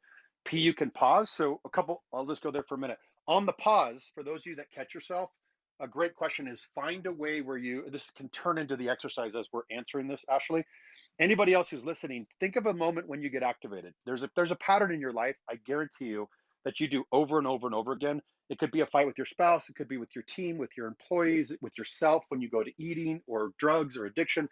Think of that moment and think of a pause, right? So I tell a lot of clients and guys and men and women that I work with, like, can you take a pause for a minute and say, hey, I'm going to finish this, but give me a minute. I got to use the restroom. And can you go in the restroom, splash cold water in your face? I'll do an exercise with everybody for a minute, and then I'll answer this as we're doing it. Does that work for you, Ashley? Yeah, for sure. Thanks. Yeah, let's go Great. through the exercise. Okay, great. So think of a moment when you can pause, and then I'm going to walk everybody through just some breath work that you guys can do while you're in this moment, and to connect deeply with what's going on. So if you can sit down for a minute, I'm just going to walk you through a little bit of breath work, just because it's the easiest with what we're doing right now. And this is going to be called the an advanced CPR breath. The reason I use this breath is sometimes I can't get to the 4-6 because I'm too activated, but I can use this one. So what we're going to do is we're going to speed things up first, then we're going to go to a middle place, and then we're going to slowly move into calming our nervous system down. So I'm just going to walk you through it. There's going to be 3 different breaths that we do. The first breath is going to be in twice through the nose, out through the mouth. So you're going to go. And so that's going to be the first breath we do. We're then going to move into what's called box breathing, where we're going to breathe in for 4, hold for 4, breathe out for 4, and then hold for 4. And we're going to do that for just a little bit. And then we're going to move into 4-6 breathing, where you're going to breathe in for 4, and then you're going to breathe out for 6. So I'll walk you guys through it. All you got to do is follow along. I'll tell you what to do. But we're going to go ahead and start first with some with this in twice through the nose, out first through the mouth. So just follow me, and then I'll tell you when we end this. Go ahead and start.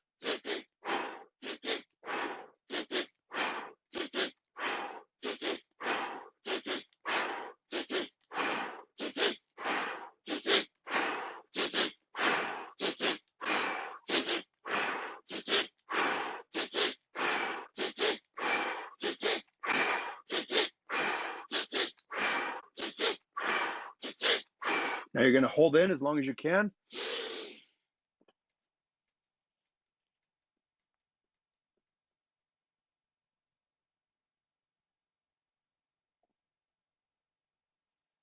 And then you're going to breathe out.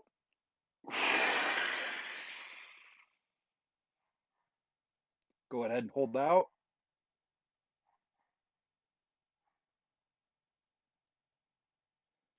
Okay, great. We're going to move into box breathing. So go ahead and breathe in for a count of 4. Breathe in.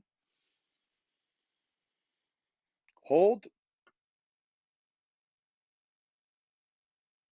Breathe out. Hold. Breathe in. Hold. Breathe out. Hold. Breathe in. Hold. Breathe out. We're going to move into the last step. Go ahead and breathe in. And then breathe out. And you're going to breathe out long exhales.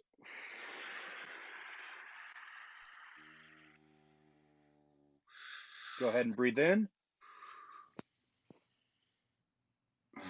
Now breathe out.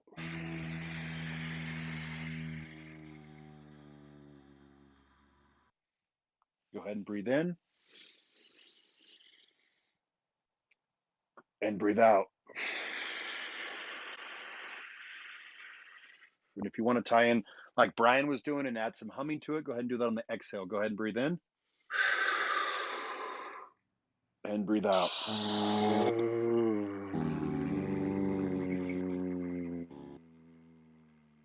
2 more. Go ahead and breathe in. And breathe out. Last one. Go ahead and breathe in. And then breathe out.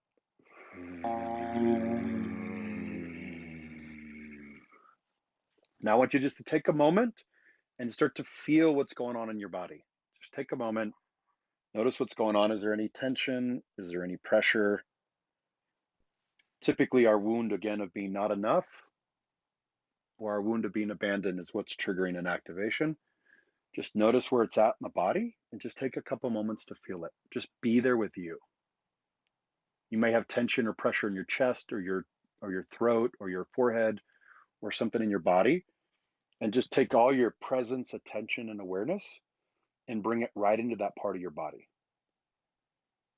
I feel tingling all over my body, my hands heavy. Lucky. Great. So just notice that for a moment. Just be with that part of you. And back to the point of the anger, just notice what you need right now. Like if you could just be there with you for a second and just ask, what do I need? And in this moment, a lot of times, typically either a boundary's been crossed that we didn't know was a boundary, we're not getting our needs met, or we cross somebody else's boundary and we're mad at ourselves. Because anger is typically the symptom of either fear or sadness. But if we can't feel the sadness or we can't feel the fear, we experience anger. So just notice what's coming up for you, and notice, either was there a boundary crossed that you need to express a boundary? A boundary would be like, hey, you can't treat me this way, or hey, you need to lower your tone. Somebody's tone may have been aggressive, or maybe you crossed a boundary. So just notice what's coming up for you, and What if it where is that. that boundary and you don't align with the boundary? So this becomes learning boundary work and learning needs. And part of relationship is learning how to communicate needs, and it's a whole nother language. But just practicing boundaries, it's really hard. Back to the archetypes as a map of who we need to step into. It sounds like you may be lover. You have a lot of lover, Ashley. And the lover typically resists conflict because it feels so painful to express a boundary, and afraid of conflict. So being able to express a boundary, even though it's hard, that's what builds the protection, and it's requesting a need, and it's doing it in a really loving way. So that boundary can be expressed in a way that's not putting somebody else down or hurting somebody. It's just expressing what we need. Right. So, and again, this is the start of the journey, but what this does is that what we just did is you regulated yourself, you noticed what you needed. And then there's also, for everybody else on the call, also take a moment, maybe if there is somebody else that this is with, and just notice what they need. Notice what may be coming up for them. Like, see if we can access some compassion on their side of it. Right? Because typically nobody's doing anything on purpose. They're hurt, or they're activated and they're reacting. And so you can just understand where they're coming from.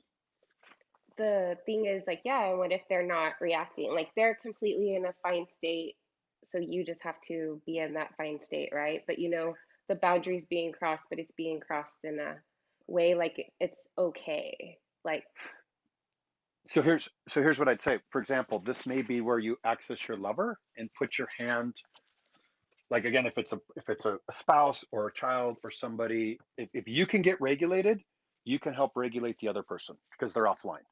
So you might be able to What grab the I hand from them. heard Josh say too was, have compassion for this other person that's making you angry, because they're hurting probably worse. oh, for sure. Yeah, just So being like, I feel bad for you. And like, and not telling them that, of course, but just, hey, realizing, but that's not my trauma. Your trauma isn't my trauma. well, at the end of the day, we're both just reacting to adolescent behavior of our wounds from way long ago. So it's reminding Yes. them, like, hey, be here with me now. And this is where the needs comes in. Boundaries and needs are, boundaries been crossed. What do you need? So a great question to be would might put your hand on somebody, say, hey, I need you to lower your tone right now, but I want to support you. What do you need? What do you need right now? And then here's what I need. I need you to lower your tone, and I'm going to be here with you.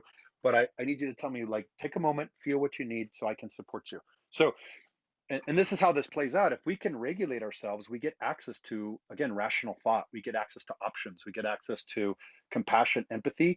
And this is how we lead. This is how we lead our teams. This is how we lead our families. This is how we lead ourselves, because you actually can feel what you need. If you have the courage to go in and be with those parts of ourselves, then you can feel what you need. And sometimes it's an apology. It's like, oh man, I'm really sorry. I haven't seen you. Or wow, I really need to feel some acknowledgement or reassurance right now. So I'm giving you kind of a overview because this is where it gets learning tools and frameworks and language. It takes a lot of time to learn some of this, but if you No, can yeah, just great stuff. practice this, do you see how now you're like in your heart and in your body, and you're Mm-hmm. feeling what's going on? And from that place, you might be sad. You might have some sadness come up, and you might be able to communicate like, hey, this has nothing to do with you. I'm just really sad today. And Yeah. can I have some touch? I need a hug, right? You said touch is sometimes hard. You might be able to go here and say, I'm really sad. Can I have a hug? I really need a hug right now. Or, what, I really need a hug. Can you hold me while we do this? Or what do you need? But do you see how now it's bringing intimacy versus bringing walls? And when we're Mm-hmm. reactionary, we typically create walls, and anger creates more conflict. Yeah, and that's one thing. There's no anger, no yelling, no none of that. It's just being your own person as well. Like you said, your boundaries, knowing your boundaries. Hey, when the boundaries being crossed, then what to do, how to take action. And here's what I'll tell you. This is how you do it. You regulate, you feel what you need, and then you practice leaning into that request. And it's going to be hard to be, because that's authenticity. That's radically authentic. And if you can do it with a tone, like I hear your tone now, if you could do it in a loving tone, a clear tone, a stern tone, but you can lead in that way. That's how you start to build bridges. And your nature, your voice, your tone, and then that's how you hold the boundary. You might say, hey, I need you to take it down a notch. I need you to be here with me right now.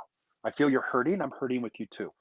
Right. So, but this is how you get the answers. You get the answers from inside, but it takes the courage to go and feel those parts of you that are unsettled. Another helpful, for a lot, and if anybody else wants to share what bubbled up, because sometimes it's you zero in on that pain, and like that was real helpful for me, Josh, was when we really did this kind of work, and then it was kind of like, now get into that pain. Like, what is that pain coming from? Where is that childhood wound? What's that root that reoccurring dis-ease stems from? And I've done work with other folks in similar space. And John Newton, for example, who does a lot of clearing work and ancestral healing work. I mean, it's all about breathing into your pain. So did anybody else want to share something that bubbled up real quick? Hey, can you hear me? Yeah, go ahead, Trey. Yep.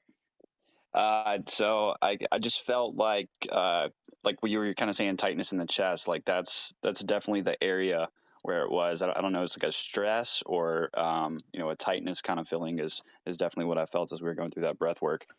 So if we had more time, what I would have said was, okay, be with that. When's the first time you felt this feeling? And do you remember the first time you felt this feeling We of got this time. tightness Let's in your take chest? them through it. Let's help Trey out here. All right, Trey. So I'd say if you could just go take a moment to feel that tightness in your chest and just go become one with it for a minute. Just to like allow your time, presence, attention, awareness, like actually go into that tightness, almost if you're a cell or a molecule in that tightness, and just be with it. And we're just going to be here with you through this. And just notice, when's the first memory you remember around this? First time you felt this feeling of tightness in your chest? Man, I don't know. I'm trying to remember back. Yeah, just take a moment to be with it for a moment. Can you describe the sensations a little bit more? Like, is it static? Is it like, describe it? Is it dense? Is it clear? Definitely dense. Yeah, it's dense. It feels heavy almost. So I'm hearing you say it feels dense. It feels heavy. Is there a color? No. No color. So it's dense. It's heavy. Is it like a shape? Maybe an oval, like a sideways oval. Okay, great. So I'm hearing you say dense. It's an oval. It feels heavy. Okay, great. So just almost become one with that part of you. And does it feel like it needs to do anything? Like it needs to clench tighter? Does it need to expand? What do you naturally feel it needs to do? I feel like it needs to like release. Release. Okay, so is it connected to anything that needs to release? Or can you dialogue with it? This is where it gets kind of deep in the somatic work of like, and again, somatic is just starting to move into the body and feeling sensations. Sometimes you can dialogue with parts of yourself. Sometimes it gives a voice. Sometimes it's pictures and visuals. So just notice what comes up when you start to dialogue with this part of you. Is it taking I you just back keep to a getting the memory? word like reciprocation, like when you were talking about a boundary being crossed or a need not being met or something like that. It almost feels like deriving from a place of pouring into, I guess, another person and not feeling like that same thing is being reciprocated. Okay, great. So do you remember the first time when you felt that, where you were pouring into a person and it wasn't reciprocated? That's the one I'm having a hard time pinpointing. Was it a parent? was it a sibling, a best friend, Trey? Yeah, I guess I could kind of see maybe like a friend, like a friend or something. It's hard to pinpoint an exact person or anything. Yeah, it's great. It could be a feeling, a sensation, a memory from childhood, because a lot of our trauma, if it's not with the mother or father, it's our siblings. Or if it's not mother, father, sibling, it's our friends. So a time when you gave everything and were giving and it wasn't being reciprocated. Mm-hmm. So on the sensation, and again, this is where if we have the memory, sometimes the memory pops in, sometimes it doesn't. It just depends on where we're at with it. But this feeling of reciprocation of what do you need? Like if you were to ask it what it needs, what do you need? Love. I think that's the word. Mm. So just take a moment first to give that part of yourself love. And what does that look like for you? How do you need to receive love?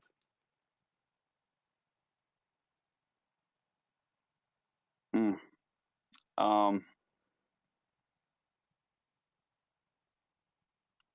Loyalty and like prioritization. Mm. Mm. Mm. And again, as we're going a little bit deeper, is there anything else that connects with this? So where you gave, didn't experience loyalty, didn't experience what that looks like. I mean, there's definitely been, relationships. I can't think where did this first trigger in my life, like back in early years. But oh yeah, there's definitely been, business, um, you know, relationships with girls, et cetera, where that's been present. So and so this is kind of how it happens. Is there's, and again, we don't always get to the earliest one because it can be too painful sometimes. But we typically, our trajectory, we continue to repeat it because unconsciously we're attracting situations to try to do something different, but we end up recreating the same unconscious pattern because it's familiar and we're trying to change it. So can you just think of the earliest one that pops up right now in this moment? It doesn't have to be your earliest one, but just the Yeah, first one I that. could think of one.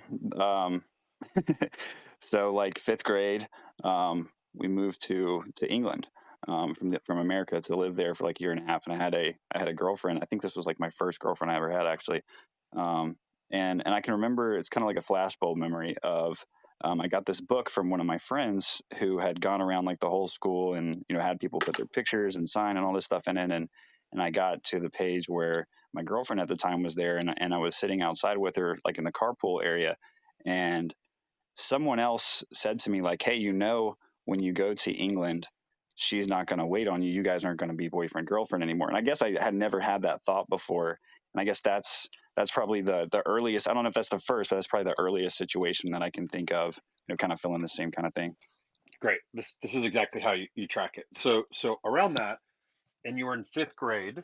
So what do you believe that you thought of at that time? Like, what do you think that felt like? It Did you just feel felt like, like, hey, I'm getting ripped out of the life that I knew, the people that I knew and loved and cared about, and not just that relationship, but friends. Grew up playing baseball. Obviously, there's no fucking baseball in England, so And they weren't gonna be just kind of loyal getting to ripped out you. of my ecosystem. Yeah, they weren't gonna be loyal to you. She wasn't gonna be loyal to you. Mm-hmm. right? So you see what's happening now as a 5-year-old child, as a fifth grader, excuse me, you didn't have the capacity to look at the whole situation. So what do you believe, if you were looking at a child that's in fifth grade, that situation was happening, what do you think he believed about life? What do you think his belief was? That it wasn't in his control, probably. That it wasn't his control, and if what he's going to be left, or people aren't loyal. What could be some beliefs that people aren't loyal, people aren't People aren't. supportive, people will leave you, people Yeah, betray you, they're slippery. Mm-hmm. that they're slippery. So who might he have to be in order to get that love, or could he not trust people, or there's a lot kind of packed in there. Do you see how that, but the fifth grader could have some beliefs based on his experience? Oh yeah, no perspective at that point in time. Great. So as an adult, what advice would you give that fifth grader now from what you do have? What would you tell that fifth grader? That everything happens for a reason. Great. And again, I know we're going a little bit deeper, but it sounds like we still have a little time, Brian. Is Yeah, that fair? 100% all day. Okay, great. So I would say, hey Trey, if you could just see for a moment that fifth grader, see him for a minute. Can you have him come in? If your eyes are closed, just see him for a minute. Can you see him look at you? Yeah. Great. And go ahead and just tell him what he, first of all, tell him what he needs to hear. Like what can you see now that he couldn't see? Out loud, If or you is feel this whatever internal? feels, you could do it out loud if you feel comfortable. If it doesn't feel comfortable, then you can do it internally. Because I know we got Okay. people on. No, I don't mind. Do It's it out okay, loud. man. It makes for better radio. Yeah. Yeah, and it is actually more powerful if you do it out loud. So That's what I was asking. Yeah, like what's the best way to do this? So I'll do it out loud. okay, I don't have any problem with that. great. It's okay, man. You know, everything happens for a reason. You're going to go on this journey, and you're going to leave people, you know, here in the United States, and you know you're going to meet other people, have new experiences.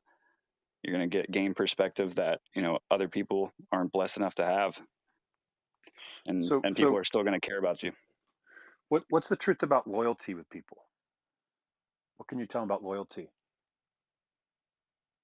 Does it have anything to do with like him? It sounds like he made up some beliefs that people aren't going to be loyal to him because of who he is. What's the truth to him about loyalty and about about being Yeah, Trey, reciprocal? come on. You don't have to see it yourself. Like the Well, how about people Troy? around you How don't about have to be Trey? there. You gotta be loyal first, right? Like you were leaving them, brother. Amen. You know, who So was being disloyal, right? Yep.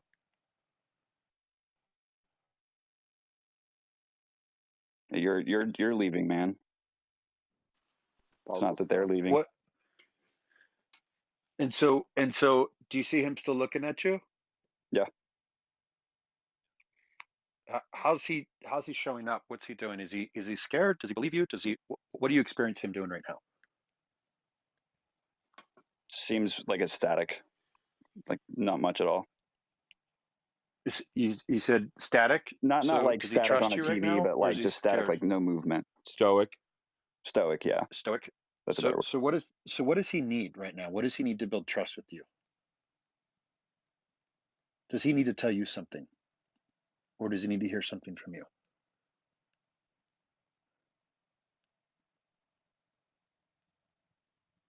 Maybe it's he needs to say something, because I feel like in that moment, you know, looking at that fifth grader, like it never talked to anybody about it. Like I think this is the first time I've ever even said this stuff out loud. Okay, great. So maybe ask him what he's experiencing, what he's feeling, because he Can probably I doesn't ask him trust what he anybody. needs? Like Yeah, that, I feel yeah, like that's the question to ask. Like, what do you need, man? yeah. Ask him what he needs. What do you need? Another round of breath work, dude. Mm-hmm. Well, no, I mean, honestly, you know, if you spend more time doing the exercise, this stuff will start bubbling up, Trey. I mean, I think, you know, we did, you know, 2 minutes of breath work, but, you know, if you hit this thing hard and really breathe into this exercise, that stuff will just melt away, man. You'll start to figure it all out. Yeah, and just from everybody that's listening on here, you're probably seeing what's happening. We're doing inner child work, right? We're connecting with the parts of ourself, noticing the sensations in our body, which are stored somatically from our pain and trauma. We're breathing into those areas. We're being there with ourselves is the biggest piece. We're being there with those uncomfortable parts of ourselves and loving through it. We're not trying to fix it. We're not trying to tell it to go away. We're not throwing it in a little box and ignoring it. We're opening up to it, just like it's a child that needs attention. It's our You own know, inner Trey, child. try telling that kid it's going to be okay. It's going to work out. Yeah, I think that was the first words out of my mouth when he told me to talk to him. It's gonna be okay, man. It's gonna be okay. And what does he need when you ask him? What does he need? I'm not really getting anything back when I ask that question. And that's You did it. it's You funny. said That's love kind of earlier. how if I'm looking at myself, how I've been too. Like if because I can relate to what you talk about a lot with, you know, putting stuff in a box, and you know, I've been an athlete, a sales guy forever, and you know, it's very easy for me to do that. And so, you know, when people ask me, hey, what do you need? Usually the answer is, man, I'm good. How can I help you? But he needs love, right? You said that right out of the Mm-hmm. box. Yeah. Yep. Well, and this is, and again, typically when I do somatic work, it's like an hour to go through this to really detailed. But I'd say in general, just to give you it as this may have been like you just said, hey, I focus on everybody else. My guess is that was your survival mechanism. You shut down feeling and you focused on everybody else, so that's how you've learned to survive very well, and that's allowed you to thrive and be very good at what you do. But it's probably really hard to feel emotions, sensations, connections of what you're feeling. And so continuing to revisit this part of you and start to identify and develop a relationship with that part of you, to develop what do you need, and then being able to express what you need as well, is what's gonna start to change that story, change that programming. You know, And Trey's literally got that big giant shield stuck in his chest, and yeah, now it's causing tightness. But that big giant shield that you got buried deep in your chest, you know, you got to figure out where that came from, and you got to start to understand that that's, you know, you don't need that shield in your chest anymore. well, and one other thing that I'll say is we tend to repeat the pattern. So we tend to, anybody on here, Trey or anybody else, if you've been repeating this similar pattern, it's because we're trying to change the story. So when you can go in and start to listen to what he needs, develop that relationship, and ask him and start to listen to him, the story starts to change because we start to show up differently. And my guess is, Trey, that would be you starting to express yourself in the conversation. Right? Yes. It's starting to own what you need and express your needs, and because people can't, if you don't share who you are and what you're okay and also not okay with, then they can't trust you.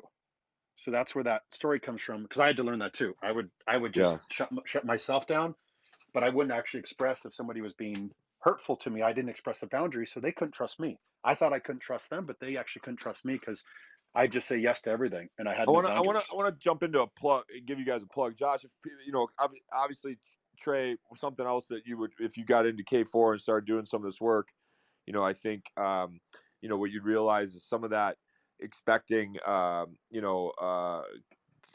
gratitude, thanks, appreciation, all that stuff. Like I'll just share this in 2 seconds. It was a little more detailed than this, but you know, when I was going through K4 and you know, I was getting real frustrated with everybody. You know, I'm out here trying to help everybody do all these events, put all this stuff together, give, and I didn't feel like people were, you know, appreciating it. They weren't implementing. You know, they weren't running the play, whatever in my business, and so I was getting frustrated. And honestly, it was probably, I'd probably have 80% of my organization doing what they were doing, but I'd key in on the 1 or 2 people that weren't. And so it was making me really angry. I was getting real mad, and I was telling this to Phil, and he goes, yeah, that's great, because that's your currency. He goes, your currency is appreciation and gratitude, and you know, and he's like, that's what you trade in, that's what you expect from people. He goes, but that's the currency of the prince. He said the king just does all that and doesn't expect gratitude, doesn't expect adulation, doesn't expect appreciation. You know, just like the horse wins the race and doesn't expect to get a trophy. The bees make honey and don't expect a pat on the back. The grapes make the wine and don't expect to be, you know, put in the newspaper over it. You know, the king just serves the kingdom because that's his job, and that's the currency of the king, is the kingdom. And as soon as Phil said that to me, it was like, what the? And I literally, there's like 40 of, I mean, Rick, you were probably in that room. I think a few of you were in that room, John Lincoln. It was like almost like we all experienced the exact same emotion at the same time. It was almost like a release of like, holy shit, I've been acting like a little prince, and it's causing me emotional, you know, damage, because I'm sitting here running around trying to expect all this currency in return, when if I just let that go and just do what I do because that's what I'm supposed to do, it was almost like a weight lifted off everybody's shoulders. Does that help at all, Trey? Oh yeah, definitely. And I feel like I can definitely resonate with that too. And it's almost like, if I'm kind of looking at the amount of people that I kind of feel that with, it's a small number, because there's a lot of times, a lot of what I do, I have that mentality, like, hey, I'm doing this because I want to do this. I don't care what comes in result of it or in return, or if anybody appreciates it. But there are, I guess, certain people where it is important for whatever reason. Yeah. So I guess it kind of almost gets exacerbated in those situations too, because I'm not expecting it from everybody else. Well, then the people that I do expect it from, if that doesn't show up, it makes it 10 times worse. Yeah, and this And happens almost a like, lot. By the way, this happens in relationships where you give love one way and you expect it back one way, and you don't get it the way you expect it, but you're getting it in other ways. You just aren't recognizing it because you're so obsessed on expecting it a certain way or the way you deliver love, and you want it back the way. So this all happened. Josh, if someone wants to jump in and get more connected with you, or maybe even jump in with K4 or some of your other programs, or, what's the best way to get in touch? Where can they go? Yep. So one, we have k4men.com, which is our men's community. We have our next cohort. Guys can already jump in now. The next one actually starts end of September, but we already have a growing community, about 350 men and growing daily. So that's K4. There's also just on social media, you can find me, Joshua Michael Wenner. Also, my site is Joshua Wenner. And I also have all my emotional resilience that I put everything online. So there's emotional, what's it called? ertmethod.com. And ertmethod.com/program. I've put my emotional resilience training online. I've also put emotional resilience toolbox where I have all the different breath works. I have somatic work. I have a morning meditation to get into the day. I have an evening meditation to reintegrate back home after the day. And that reminds you, I have a lot of clients that'll sit there and do that, like sitting in the garage before they come home. That allows them to take off their armor so that they can actually go be present with their family. So you can go to those places or stay connected to me. Yeah, follow him on Instagram. If you just click on his picture, you can follow him on Instagram. Josh is doing some amazing things in his own personal life. I want to know what your protocols are for getting such giant traps and deltoids, but we can talk about that offline, brother, because you're freaking a beast over there. You've been chopping some wood with Phil or something in the backyard, or what are you doing? Hey man, I just decided to level up, and again, I think I'm a product of these practices, these maps, and the tools that I keep going deeper with. My whole life is changing. I mean, I'm learning. I'm still on the journey. I'm walking with everybody, but I'm really learning to go from that adolescent prince to that's what's so mature cool man. about people like Josh and Troy is, they're working through this stuff in real time with themselves. Wim Hof is a great example. I mean, all the people that we work with, Cardones, they're actually walking the walk. They're putting the practice, and a lot of this does just fall back on training. I'll use a kind of a recent metaphor, but you think about, we just did a lot of tactical training with Elena down in the swamps of Orlando, and we spent 3 days running around, doing shooting drills and exercises, and all that stuff is when you get in a fight or flight response, and it can happen in relationships, it can happen in work, it can happen in the streets, it can happen in a dark alley. You're going to inevitably fall back on your training, and you're not going to have time to process. You're not going to have the time to game it out. You literally will fall into the left. What did they say, Josh? You'll fall back to the highest level of your training or something. What's that phrase? Yeah, we'll always revert back to the highest level of our training. So if you have no training emotionally, you're going to revert back to childhood behavior. If you've been repping this up, you build a strong foundation, and you will revert back to your protocols, your practices, your rituals, and then eventually, again, as a reminder, the reason you're doing the things you're doing, your adolescent ways, is because your body is naturally resilient and it's found a way to regulate. It's just the way that it's found a way to regulate was as an adolescent survival, and you now need to upgrade that operating. It's like an outdated operating system that you keep running, and you need to just choose to upgrade the operating system, and that takes choice, practices, rituals, and upgrading your training to the point where that becomes embodied, and then your life starts to dramatically change because your body will find a better way to meet the need. Yeah, you think about first responders running into a fire. You think about special forces, moving through Afghanistan or Iraq with bullets whizzing around, and they're able to just stay laser focused on the mission. They're able to stay laser focused on the objective or whatever they're doing. It's because they've been trained. And so just like we train for sports, just like we train for sales, just like we train for everything, what Josh brings to the table and his and sort of his coaching and the world he's bringing to our front and center is there's emotional training. That's why they call this emotional resiliency training. Is you're training yourself to be more resilient when the shit hits the fan.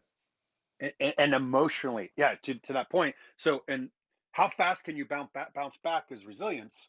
How fast can you in the moment feel what the authentic truth is and lead from that place, which is typically not through reaction. It's done in a very loving leader ways, but the loving can be a strong boundary just as much as it can be loving and compassionate. So it can be both. There it is.